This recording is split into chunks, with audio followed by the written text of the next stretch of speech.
Das Wort hat jetzt für die Fraktion der EFDD Herr Farage. EFDD, Mr. Farage. Well, good morning. And what a privilege to address the three great presidents of the European Union on behalf of my group and on behalf of UKIP, which topped the poll in the United Kingdom. Not, of course, that it just happened there. Right across Europe, on the left, the centre and the right, there are now more Eurosceptics in this Parliament than have ever been seen before. So imagine my surprise on the 27th of May as I headed to the Conference of Presidents meeting in Brussels, where the leaders of all the European groups sat in a room, and I wasn't sure, would they be nice to me? Would they be nasty to me? Would they accept that something fundamental had changed? Oh no, it was business as usual. And coming from the UK, we did not even realise that these elections were seen to be significant as far as the next Commission President was concerned. The Tories did not have a horse in the race, the British Labour Party disowned Martin Schulz, and the Liberal Democrats, who I am pleased to say collapsed to one member. Had you put old Verhofstadt on the British television, they would have lost the lot. So we were pretty unaware. We were pretty unaware of what was going on. A victory for democracy? I am not sure. The loser? Who's the loser? Martin Schulz. He has become the President again of the European Parliament. It all looks like a bit of a stitch-up to me. Dave obviously misunderstood the mood, not understanding this, and after some initial encouragement from a few other member states thinking they might block Mr Juncker, he then ran into the new golden rule of EU politics, which is when Mrs Merkel speaks, the other heads of state obey. And the support for us simply melted away. You would have thought when in a hole stop digging, but no, Dave kept on digging away. And I must say, as the final vote approached, it began to feel a bit like the Eurovision Song Contest, where it does not really matter how good the British entry is, such is the dislike of our country around much of Europe, that we are always going to lose.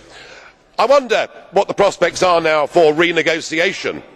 Well, Mr Juncker has had a rough ride in the British press. We are told that he drinks cognac for breakfast. I know that is not in the UKIP manifesto, I promise you. We are told he is Juncker the drunker. We are told he is a smoker. My God, isn't that awful? Some have even said that he drinks endless cups of black coffee, which is why he looks so old. I can't see him being in any mood to concede.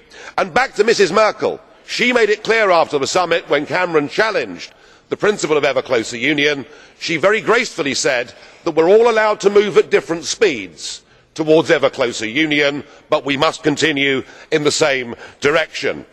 We have got a referendum coming up at some point in the distant future in Britain. There is one thing that would convince the British voters to vote to remain part of a European Union, and that is a fundamental treaty change that says we no longer have to accept untrammelled access to countless millions of people from across the whole of Europe.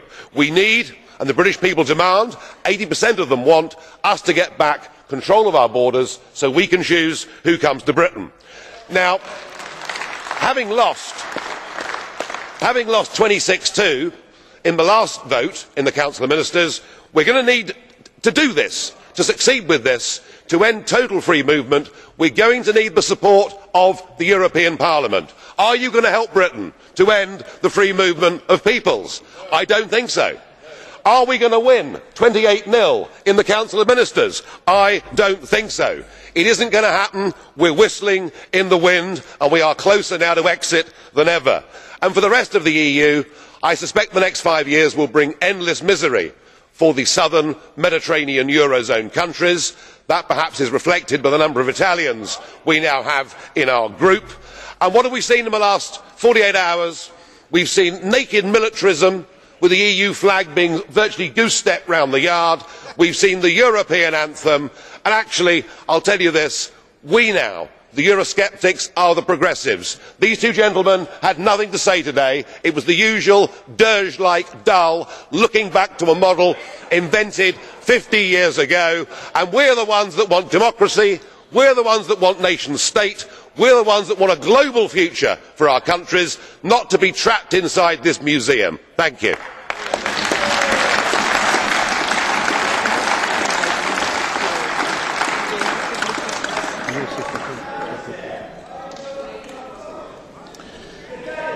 Herr Verhofstadt,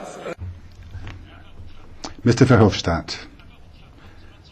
Mr. Verhofstadt, please settle down. Herr Verhofstadt. Mr. Verhofstadt, please settle down.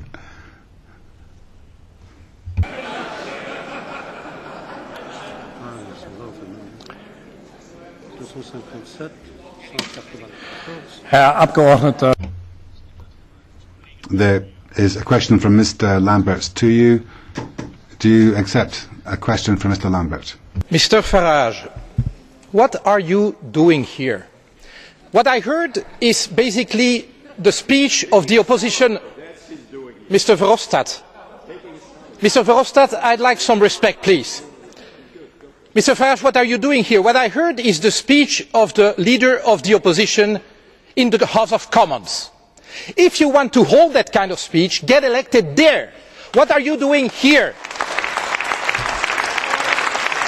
The reason why you are speaking here is that you have enlisted continental Europeans in your group just to be able to boast as a British citizen who wants to get out of the European Union. If you want to be considered as the leader of a European political group, then make speeches of a European political leader. Thank you.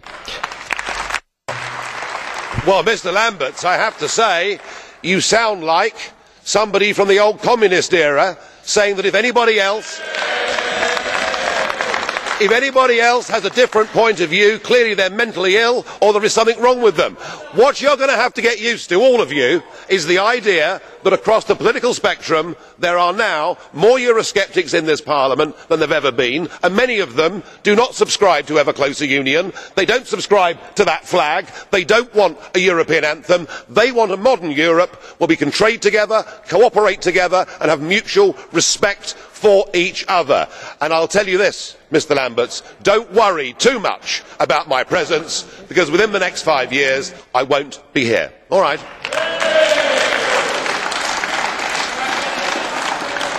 Okay, vielen Dank.